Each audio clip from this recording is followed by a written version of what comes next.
بسم الله الرحمن الرحيم السلام عليكم ورحمة الله وبركاته آدي آد بندي السلام يا جماعة شعبي جمهورية الصومال لأن ملك استدل يدبد بجوكتان عافماد بندير الشينية عمر دار بندير الشينية عباد الصوبان بندير الشينية قبيلة العام بندير الشينية نتكلم على تاني طبعا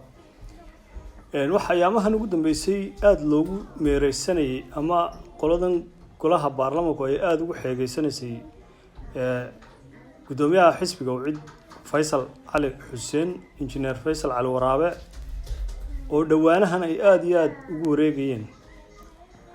waxa daba su'aal baan isweydiinaa anshax marinta Faisal ee soo baxday hore maxaa loo marin waayay dadkii anshaxa dalka iyo diintaba ku gafay Somaliland wali ku sugan ilaa haddana jooga misaan shaxni waa mid imaka soo baxay oo aan qodobo aan hore ugu jirin dastuurkii inacigaal qoray weeyaan oo cusub mid Muuse soo saaray baa oo cusub deetalow looma codeyno damayna arag kaasay kulli kiina cigaal xamar iyo dooniyay ma doonaysaan bay hayday wax dastuur leedaaba looma codeyne wanaga joognay cid imiga ka timi waa warma haysee wax weeyaan boqol qof in ka badan baa ku gafay shacbiga Somaliland aflagaada qaawana mujtamaca si dhameystiran oo jamiica ugu maaragtay aflagaadaysi hadii la doonayo in la anshax mariyo anshax marinta ha laga soo bilaabo 94 rag baa khayriyada istaago reero dhan yiri aniga wax dili kara duco qaadan maayo casarkiina gabil ay joogay ma garat kuwii kalena salax leeyun bay tageen oo lama kala fogaan wala isdileeyun oo rag baa dambiga galay way joogaan lama anshax marin nin baa waqtigii daahir riyaale oo madaxweynihii qaranka ah oo umadu dooratay oo ka soo jeeda gobolka Awdal iyo Selel intuu meel soo fadhiistay yiri ma geeyo kursiga oo dhangad baan ka soo saaray madaxtooyada uu nooleysno uu joogaa lama anshax lama marin ya qabiilada dhan ee aflagaadada u geystay ma geeyaan waxaas ya de lama marin anshax nin baa intuu meel soo istaagay wuxuu yiri qofka reer hebel u codeeya xabad buu isku dhuftay anshax lama marin nin baa intuu buuq ku qoray hablo reer Somaliland oo qabiil dhana hilibkay cunaaniyo way cirweeyeen qofaan waxba haysan baa de hilib cuni waayeen laana waa de waynu garanaa qofaan hilib cunay de waa waxa ma haysto weeyaan halaashan qofkii hilib cunay waa nooliyay de nin lacagtiisu u jartay weeyaan haddii la cunaana marka wax weeyaan lama anshax marin baarlamaankana 5 goor baa la keenay dumarku ka hor mudaharaadeen waliba soo soco meed maxaa ugu dambeeyay kala siista baa leeyahay nin baa intuu meel soo istaagay maalin dhaweyd ummadan oo Puntland la yiraahdo in la jaara lahaa waa kondham lama anshax marinta golaha loogu yeero anshax lama marin hada ma garatay nin baa intuu soo socday isna oo meel soo istaagay mashraxa yiri reer hebel way naga baqanayeen ma garatay reer hebel baa faraa baruuriye ku sita lama anshax marinin waa arin qabiil isku dir baahid uu leeyahay qabiilkaas uu ka baqayay qabiilkiina uu si dheereynaya iska celiyo la dagaalamo oo isku dir shacab baahid waxa intaas oo aflagaada loo geysanayaa la isku dirayaa ina wax kala ma aha waa shacabkay wuxuu isku dirayay nin baa intuu meel soo istaagay mujtamac dhan oo iyaguna gobolada Sanaag iyo Sool iyo Cayndiga ayuu daarood baan darbaaxi jiray maanta wuxuu leeyahay madaxweynaha daaroodka uu darbaaxi jirayna laba gobol iyo barbay Somaliland degan caasimada Somaliland baa ugu shishaysa dhulka iyo Awdalo waabay degan oo ku noolin baa laga yaabaa daaroodka waabay guriyada ku leeyeen oo degan marka nin baa soo istaagay inuu darbaaxi jiray maanta wuxuu leeyahay madaxweynaha sidee isku galaysa kaana lama anshax marin waxa jirtay nin baa intuu buuq qoray halyeygii Soomaaliyeed Soomaaliya oo dhan ku faantay Sayid Maxamed Cabdulle Xasan yiri waxa nin aynkaas oo akhlaaq xumo iyo edab darro iyo waxaynan halkan ka oran karin buugiisa ku qoray oo ku sheegay halyey ummadda Soomaaliyeed u dagaalamay oo gumaysi diiday oo darwiisha oo diyaarad loo soo baxaystay nin baa ka wax ka qoray aflagaadeeyay anshax lama marin ma garateen marka wax weeyaan Faisal boqol iyo 1 nin baa ka horeeya nin baa intuu burco soo dhex istaagay isagoo barnaamij calaan casleeraa wata yiri burcoy albaabada xidha yaa magaaladan dad ka saarayna isku soo afjaraynaay fiidkiina wuxuu joogay meel Yuroobe la yiraahdo oo qaxay qoladii kalena kaba dheeray tagtay magaaladana waa la isku garaacay oo dhinac baa la isugu riday oo halkii la isugu ridayna in cigaal baa ka marqaati furay maxamed xaaji ibraahim cigaal odagiina xaadxaadato ayaa ka marqaati furay oo sheegay idinka yiri hooyadii bayna xaadxaadato loo oran jiray waa aflagaada qaranta lafteedu nin habar wala yiri waxa weeye markaa aflagaadooyinka noocaas oo dhan baa dhacay ninbaa intuu dariiq soo istaagay yiri in maanta waa dagaalkii fadxul maka oo gaaladii iyo yahuudi baa la leynaya eega hadda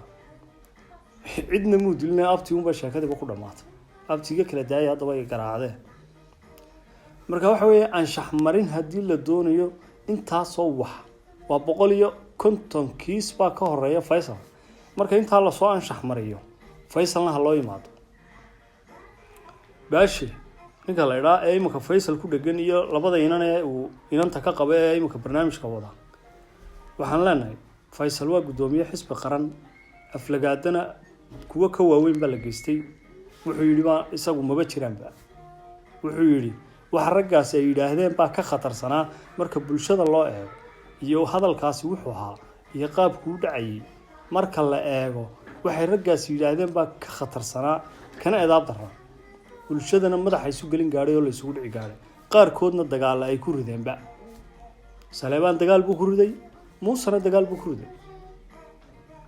waxa weeye yaan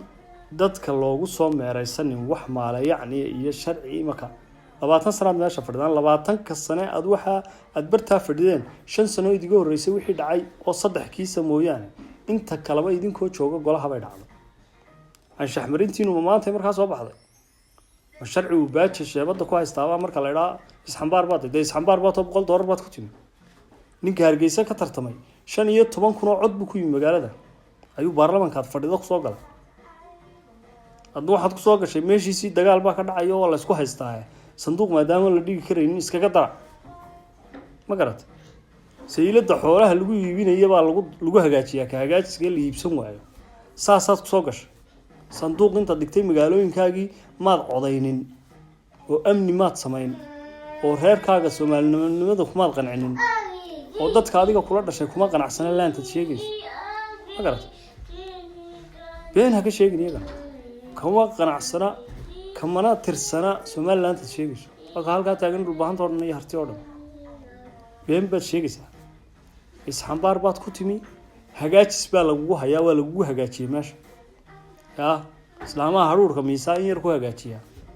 marka waa lagu hagaajiyay meesha si loo yiraahdo daarood baa baarlamaanka jooga daaroodna ma tiid waxa tahay nin magaalada Hargeysa lagu haysto oo lagu dhaqdo dameer farowa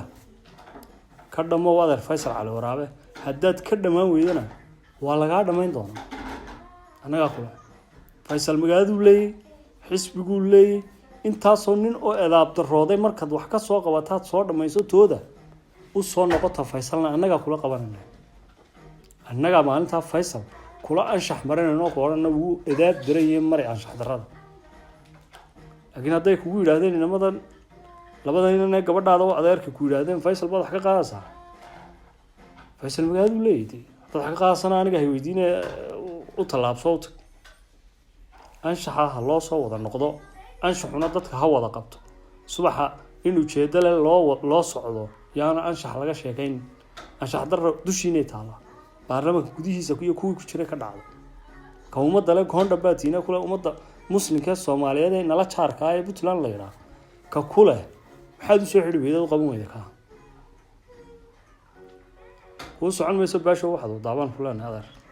anshaxa marka 101 nin baa Faisal ka horeeyay mariso 102 ku yeey ku darsagan haddaan ka diidna markaan ugu qabso walaad ma salaamay shacabka Soomaaliland noo qabiil noo qabyaalad adeer dadku waa tol iyo xidid iyo ilmaadeer in la saflagaadin yaan wax la iska sheegin cidda wax xun sheegaysa ama aynu anshax wada marino tiamaadeer qabyaalada aynu ka deeyno hadii qofka la doonayo in la yiraahdo kaasaar hebel ka hal mariyo kuwa kale maxay lahaayeen dahabshiil ha dhigan ordo soo maray ninbaa intuu Somaliland dhex istaagay ka yidhi yaa dahabshiil lacag la dhigan dahabshiil oo nin muwaadin oo Somaliland u dhashay ayuu nin soo istaago qabiilkiisa ku lahaa dahabshiil yaan lacag la dhigan markaa gurihiisana u dhaco dee boobana way ku jirtay oo waa la qariyay eegada